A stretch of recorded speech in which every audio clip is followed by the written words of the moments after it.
If there's one thing we can learn from its 3DS catalog so far, it's that Nintendo is great at the safe sequel. Sure, there are out there exceptions like Kid Icarus Uprising, but by and large, we've seen a whole lot of remakes or new entries in fan favorite franchises that are more interested in paddling along leisurely than rocking the boat. Great games can and have followed this strategy, of course, but not without a little yearning for something more.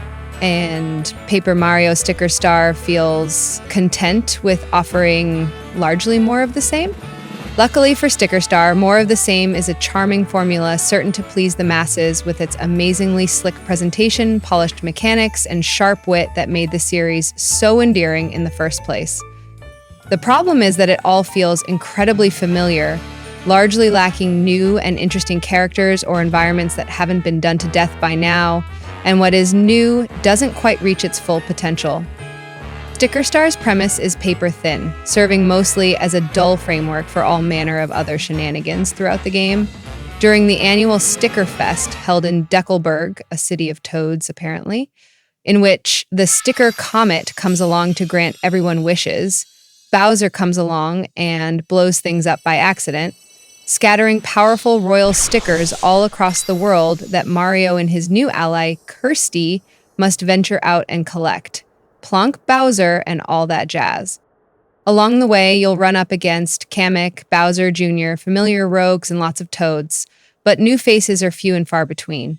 Companion Kersti pops up with a tap of Lel to offer a quip and advice, but she never feels fleshed out and as a result is difficult to care for.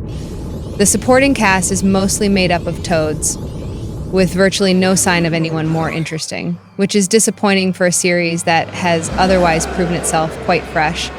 Star of the show, of course, are stickers, a seemingly organic addition to Paper Mario. They are littered all over the place and used for virtually everything from puzzles to pugilism.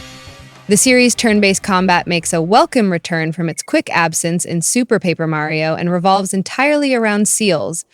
Instead of having a few standard and special attacks that require a meter, Mario's attacks are dictated by what is on hand in his sticker book.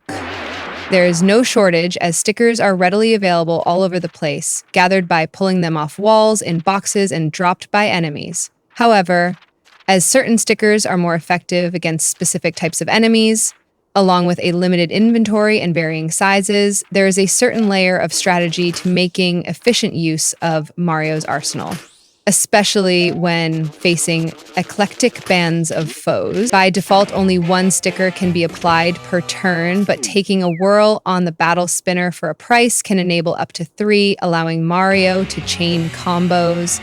Stickers cannot be otherwise combined or crafted to form new abilities, which feels like a missed opportunity for an otherwise clever attack system. This turn-based combat is a streamlined holdover from the series' RPG roots, and Sticker Star further smooths out the leveling from prior games.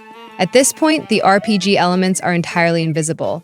Not once will level up splash across the screen, nor can you find a status screen showing Mario's experience points because there just aren't any. Mario does grow in strength though, but it isn't noticeable outside of damage done when bopping an enemy, which might go unnoticed anyway. Mario can collect certain non-paper items and transform them into special stickers, like a pair of scissors or a lucky cat statue. And these stickers can be used in battle or applied to the game world through paperization, a power Kersti has where she lifts Mario out of the world, flattens it like a postcard, and dangles him above. This is the most interesting idea Sticker Star drums up. Elegant in its simplicity and execution, but gets stuck on limitation. Mario can apply stickers, remove scraps of paper that affect the environment and put them back on to fill voids, but he can't apply stickers to just anything, nor tear off scraps that aren't predetermined. It had Mario the power to manipulate the environment in more ways, then puzzles wouldn't perhaps rely so much on using the correct item that you may or may not have arbitrarily found and created a sticker from. Or by applying the correct scrap through paperization. The world is a diverse and interesting place, but Sticker Star has a bad habit of leaning too heavily on obtuse, samey types of puzzles and scenarios for stages. resulting in a few more soggy portions than needed.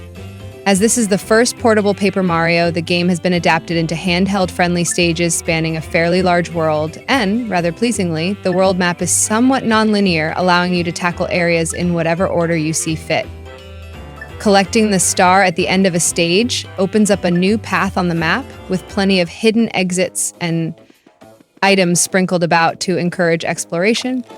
Encourage, maybe putting it lightly, though, as hidden items are occasionally critical to advancing, and it isn't always clear where specific items are located.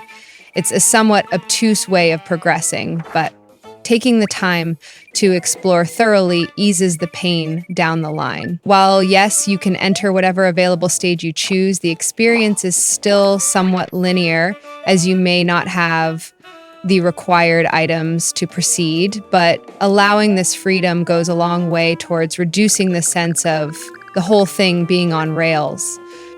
It must be said that one area where Sticker Star absolutely shines is visually. The game is gorgeous in 3D, bringing the papercraft world to new heights as a living diorama. The excellent art style, already whimsical, just looks fantastic with the added depth, and much like Super Mario 3D Land, is greatly enhanced by stereoscopic visuals, standing as one of the best uses of the technology so far.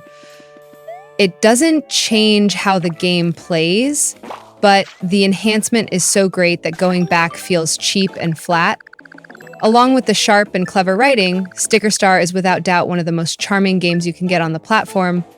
Paper Mario Sticker Star is often funny, thoroughly charming, and a joy to play, but it is also just as often a touch too familiar, seemingly unwilling to really go out on a limb and do something crazy, even if the potential to do so is immense. Despite its inhibitions, the game keeps a pace so delightful and fun that you can't help but crack a smile at the metric ton of whimsy folded into its rock-solid foundation, rendered all the more impressive thanks to beautiful use of stereoscopic 3D.